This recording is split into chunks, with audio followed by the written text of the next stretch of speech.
and I was panicking. You know, earthquake, panicking. The other student in my lab was still coding. Yeah. 地震的 means earthquake. Then I was like, what to do? Yeah, it's okay. I start coding. Then please.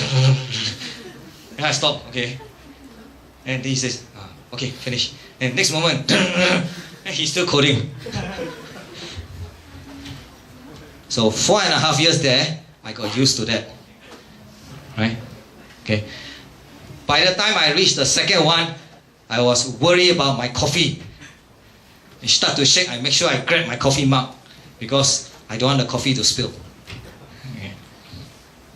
Whereas my lab mate grabbed his can of beer.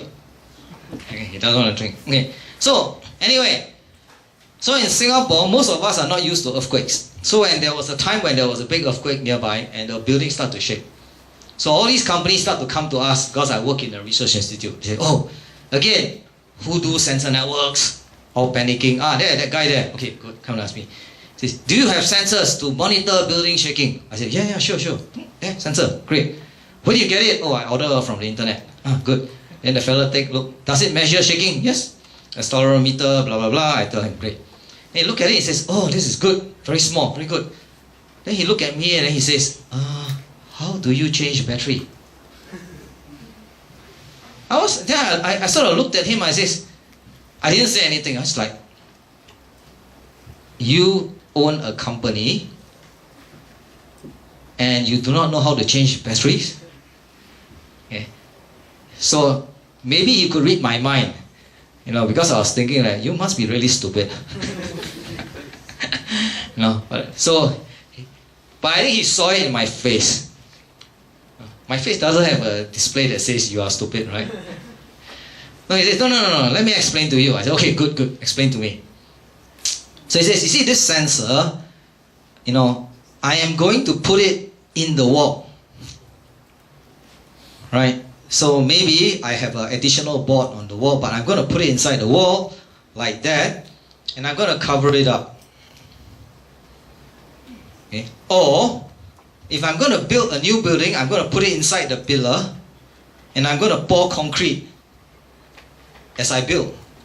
And then I say, now I understand why you ask me how to change batteries. Because if I put it in a wall and I cover it up, every time I need to change batteries, what do? I got to go and, right? If it's already inside the concrete, how do I change batteries? Okay, so that's how I started energy harvesting. Right? I didn't just sit in my office and think, energy harvesting, good topic, let's do it.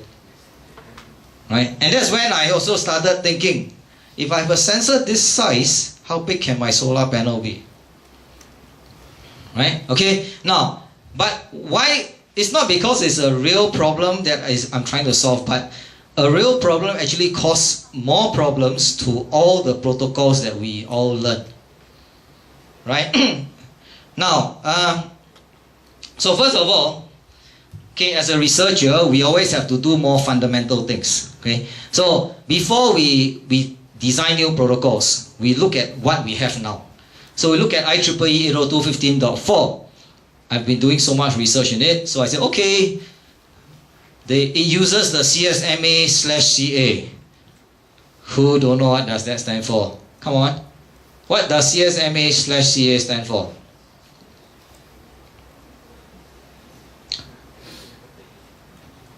Yes? Before I discuss energy harvesting and using a power, using a framework, using a power signal in power and signal after signal using a signal information signal. Yeah. Okay. Right. But anyway, what I actually just want to ask is that what does the CSMA/CA protocol? You all know what it is? I'm sure all of you did networking, right?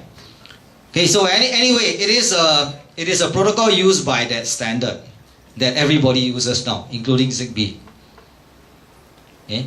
But it is always run off batteries. That means there's a continuous source of power. But you try and use it as little as possible so that your batteries will last as long as possible. Right? Okay. Now, if you are using energy harvesting, you don't have like what a battery have.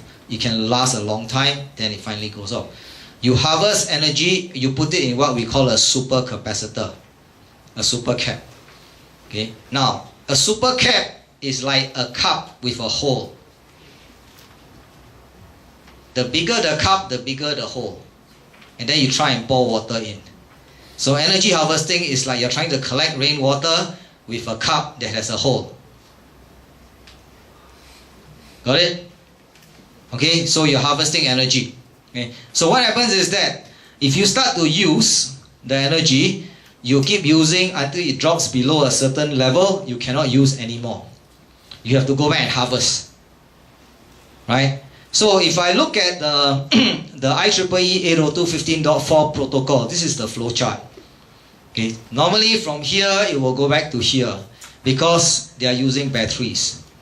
But now we say that after it transmits a packet or it checks and it finds that they cannot transmit, it has to check whether it has enough energy first. If not enough energy, go and harvest. That means cannot do anything. Enough, go back. So this is our first try. Very simple. Right? So what we did was we take a whole bunch of equations that everyone else has done before, and then we added these two additional conditions, and then we changed a whole bunch of equations. And by the way, this research was done by a student from National Taiwan University who came to New Zealand and worked with me for 6 months. And she finished in 6 months, she finished all her master's research, wrote her thesis, went for holiday, came back to Taiwan and then submitted, right? So I'm doing a bit of marketing here. So if you're interested to come to New Zealand to work with us, you can let me know or let your professor know. Right? I'm sure your professor will support you. Why? Because then he can have an excuse to go to New Zealand. Right? I'm going to have a meeting with my student in New Zealand. Right? Okay, that's what the Japanese professors used to do when their students come and visit me. Right? And then we can, we can do research together. Right? So anyway,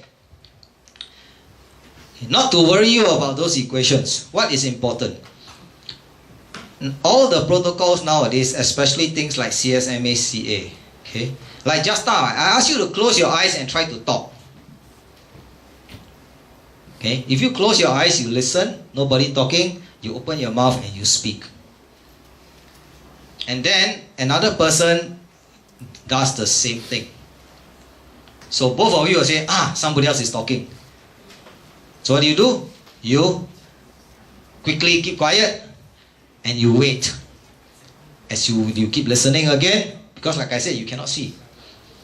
Right? And then you try and talk again. Correct? And that's what the protocols do nowadays. They use what we call back off. Every time there's a collision, they back off. Now, all the protocols have been designed to do this because it improves what we call the throughput, minimize collision. Okay. Now, back to my student again. He can only stay awake for 10 seconds. He wants to say something. He opens his mouth, he said something, another student said something. So he keeps quiet. And then he waits. And that already used up 5 seconds. He waits for another 5 seconds, he falls asleep. That is what energy harvesting devices. Because remember, like I said, an energy harvesting device, the amount of energy you have, okay, is that as you wait, you also use up energy. In the past, all the protocols, they also consider the fact that when you are listening, you use energy. But because you're having a battery or continuous power, they are not worried about running out of energy. Okay? They are more worried about minimizing collisions and improving transmission rates. Okay? So that's why when I started looking at energy harvesting devices or sensor networks that are powered by energy harvesting, it became very interesting to me because the assumptions that people make to design the protocols that we use today are no longer valid. Right? So I have to, in a way, go and relook at all the protocols and say, hey, if the assumptions are not valid, that means I have to redesign most of the protocols or some of it. Right? And that's what made it so interesting to me. Now, this is just some of the work that my PhD student did. Right? And it's also in a way motivated by a real application. So, like an earthquake in New Zealand, okay, it is what we call rare events. Rare events. Rare events are things that you hope never happen, but if they happen, you want to detect. An intruder is a rare event. Right? Now, an earthquake is a rare event, but if it happens, you know it happens. An intruder or somebody breaking into your house, if it happens, you may not know that it has happened. Right? So these are rare events. Now, when you want a rare event detection, you want your sensor network to cover, to be able to detect the whole area. But then, if you want to run power to all your sensors, you have a lot of wires. You put batteries, you have to change batteries. Right? So what do? We think about how we use energy harvesting. So of course, my student came out with this idea to how to make, you see, now we have 10 nodes, and they are responsible for ensuring that this square here is covered by at least a certain number of nodes. So you see 10 nodes, right? Now if 2 and 3 are awake, the rest can all go to sleep. If 2 is asleep, maybe 4 and 5 must be awake. So it's just how we, manage that. But remember, this is not done by battery powered nodes, it's all done by energy harvesting nodes. But you think, what's so difficult about that? Okay, let me ask you a question. If it is bright and sunny now, can you guarantee to me that 1 minute later it's going to still be bright and sunny? No, right? You see? But if you have a battery powered node, you can guarantee to me that 1 minute later I still have enough energy. I do some simple calculation. Right? Then you say, oh, never mind, I can still do calculation with my energy harvesting, right? I say, yeah, that is true. But then, if your node runs out of energy and it needs to harvest energy, can you guarantee like 5 minutes later you have enough energy to transmit? No. That's the unpredictable nature of energy harvesting. Right? So that's actually what makes it fun. Okay. Now, the other fun thing that I like to do with my research, and somehow I also influence my students, is that we always try to find nice names for our algorithms. You know, as escargot? Escargot? You don't know? You know snails? French? With a T actually, there's a T here. Escargot is actually snails in French. Yeah? So my student, when he designed this, he thought of a name. I do not know why he chose escargot, but I think he spent more time thinking of what escargot stands for than doing his design. Right. Now then he designed the routing protocol. Sophie. What does Sophie remind you of? Also French, right? Female name. Now, it's got nothing to do with French. Okay. Now, the reason is why Sophie.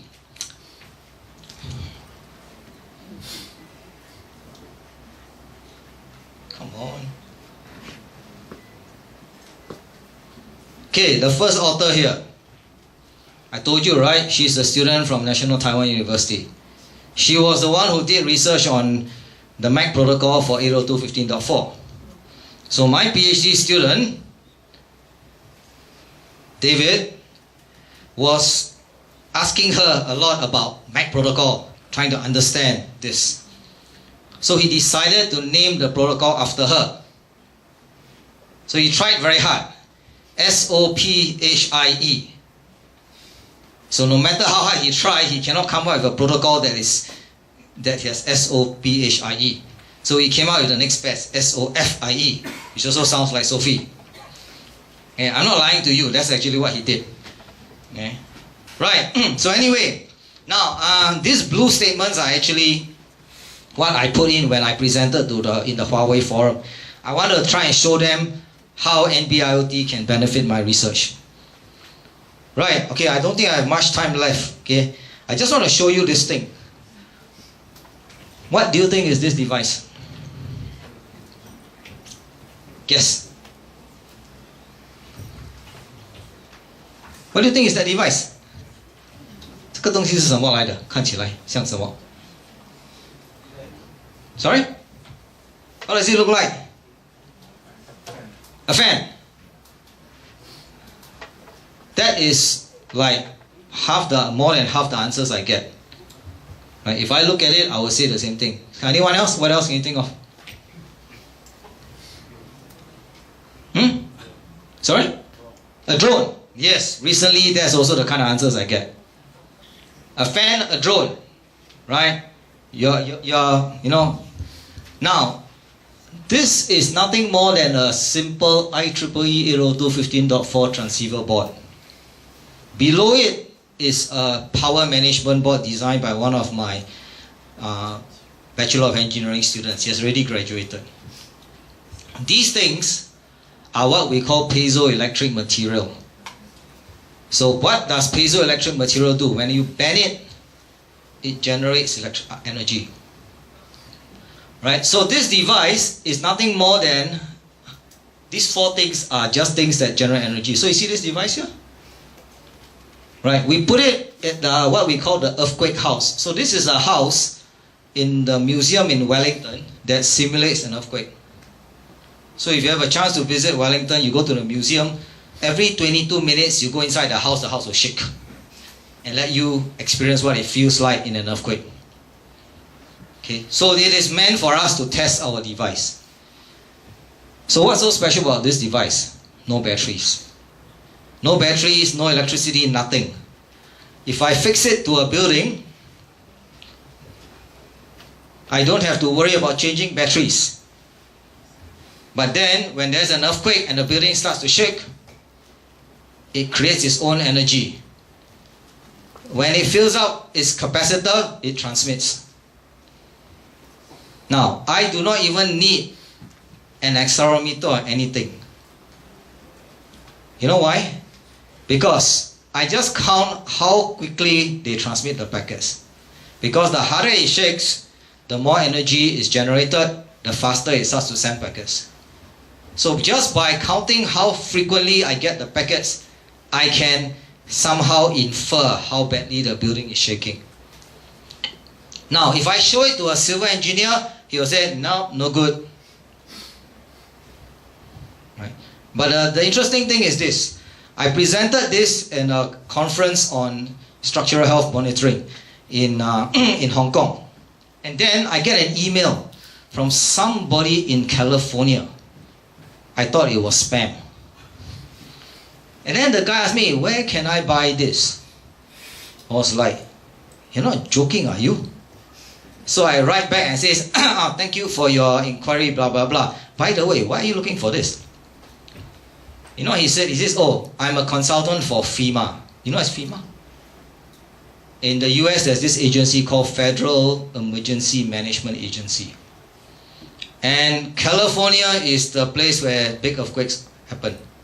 So what he says is that, so I again, the professor in me and the researcher in me says, hey, this is not good for accurate measurement, blah, blah, blah. I wrote a whole long list of things that it is not good at.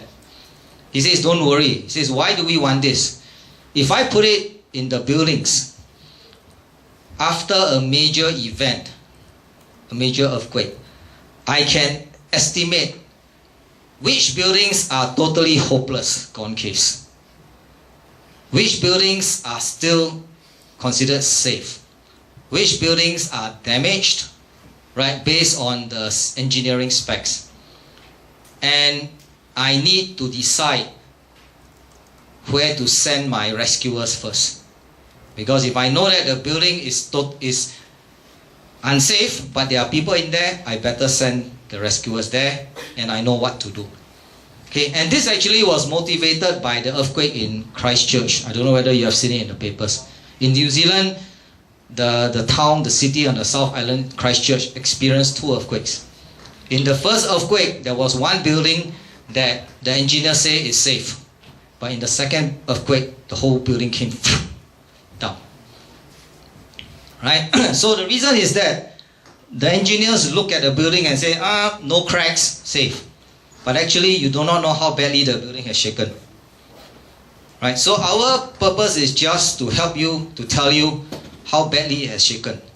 Then you will say, you talk to another civil engineering company, they say, oh, we have the system for that. Then I say, oh, very good. How much? 30,000 US dollars. You know how much this thing costs? About $500, and we build it with just parts. So if I go and manufacture, like I send it to Taiwan to manufacture, it's probably going to cost much cheaper than that. Right? So that's the idea. So now my message here, and I'm running out of time, is that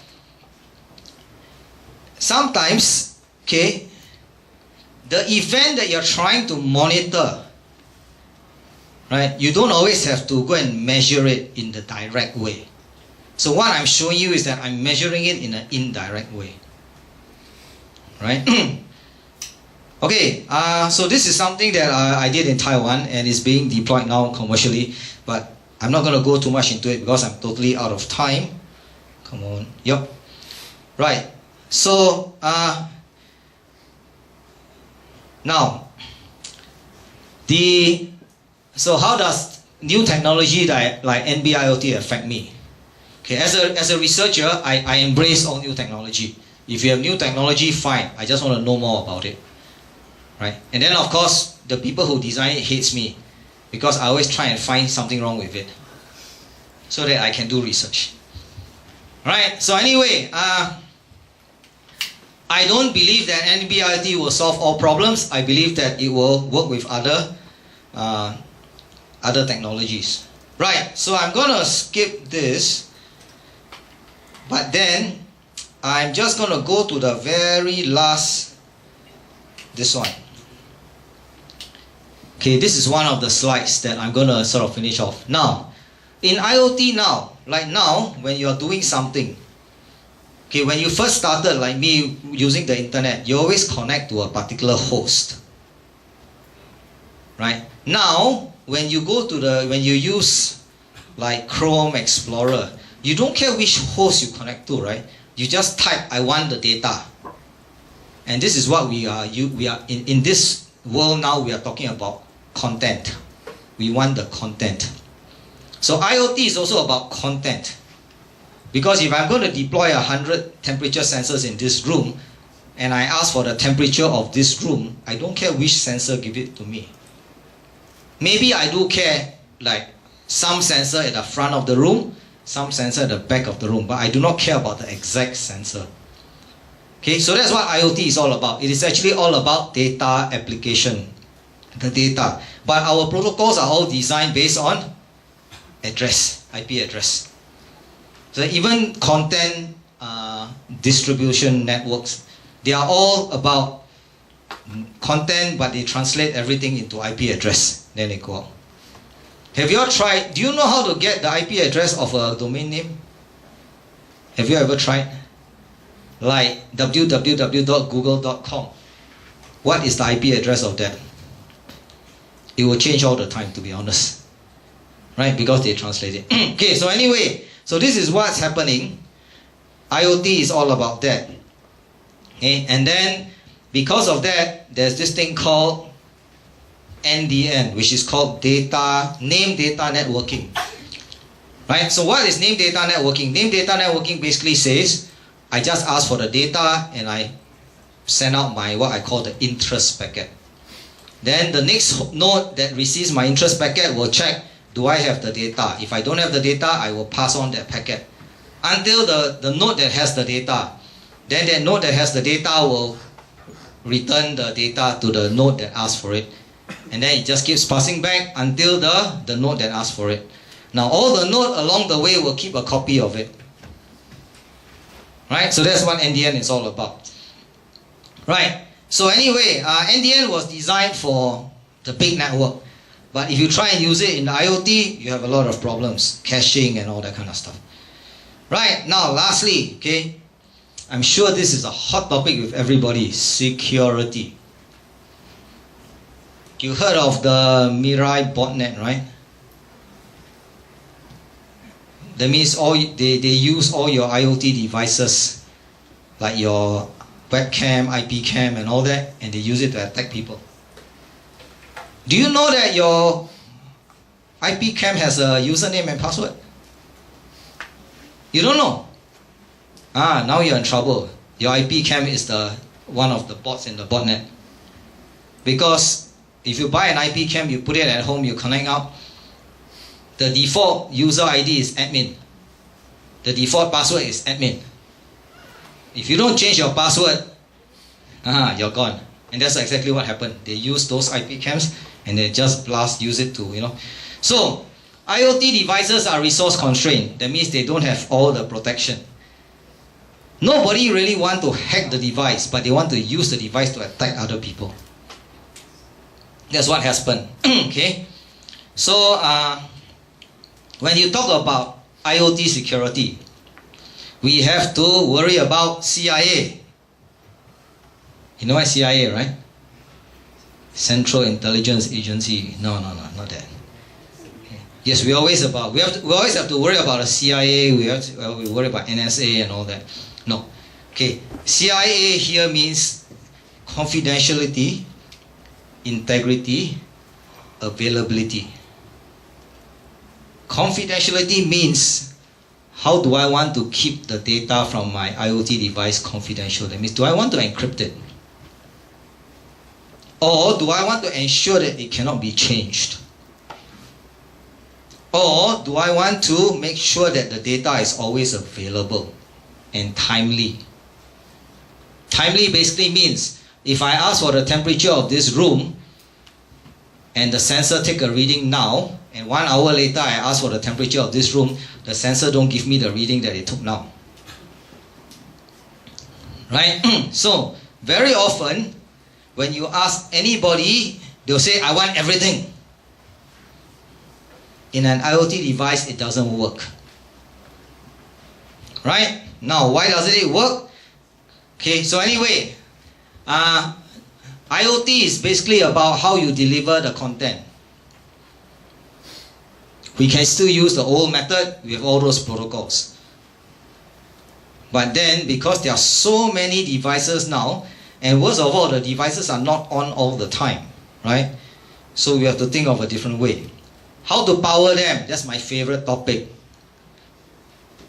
Right? Because when I power them with other means like energy harvesting, the assumptions that were used to design many of the protocols now do not hold anymore. And that means your protocols do not work. And lastly, what do you do with so much data that don't always make sense? Right? You see, so your IoT actually create a lot of data for you. So if I have sensor data, for example, if I have data that I have sensors that monitor rainfall in the vineyards. You know, vineyard, they grow grapes for wine in New Zealand, many of them.